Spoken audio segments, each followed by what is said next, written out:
Good evening. I'm sorry not to be able to join you in person tonight. Unfortunately, my teaching schedule just wouldn't allow for it. But I want to thank the Campaign to Keep Guns Off Campus for recognizing our work in the Wade case. In that litigation, we were defending a University of Michigan bylaw that largely prohibits the possession of firearms on school property. The University of Michigan has regulated guns on its campus since at least 1848. The Michigan Court of Claims upheld that policy, as did the Michigan Court of Appeals, twice. The plaintiff recently petitioned the Michigan Supreme Court for review, and we have filed a brief opposing that request. So for now at least, the case and the battle go on. I share this award with my colleagues at the Honigman Law Firm who've worked on the case with me, especially Andy Powells, Patrick Rossthorn, and Robert Riley. And of course, we also share it with the leadership of the University of Michigan, which has shown an unflagging commitment to its defense of this bylaw. I'm proud to hold 2 degrees from that institution. Go Blue. In my view, a close reading of the Bruin decision from the United States Supreme Court makes clearer than ever that universities have the authority to adopt policies like this one. This is so for at least 3 reasons.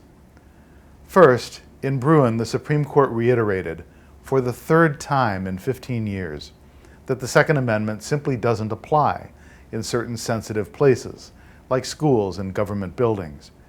Indeed, Bruin made this point emphatically, declaring the matter settled. No elaborate historical analysis is necessary. Second, if we do conduct such an analysis, the relevant history shows a long-standing tradition of allowing institutions of higher education to regulate the presence of guns on their property. Indeed, the 3 universities that vie for the title of our nation's oldest all had such policies in place.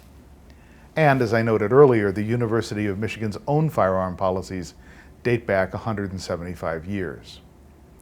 Finally, Bruin allows us to look beyond history when a regulation seeks to address social circumstances and technologies that were unforeseen and unforeseeable at the time of the founding and the Reconstruction, when the Second Amendment was incorporated as to the states. During those periods, no one anticipated developments like mass school shootings or technologies like semi-automatic firearms, large capacity magazines, and Kevlar body armor. I think the law aligns with what common sense tells us. Institutions of higher education must have the power to adopt the policies they think necessary to preserve the safety of their communities. That includes policies regarding the presence of firearms.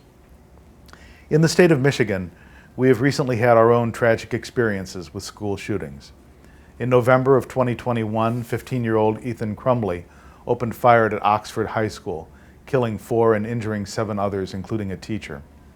In February of 2023, Anthony McRae went on a rampage on the campus of Michigan State University, killing 3 students and severely injuring 5 others.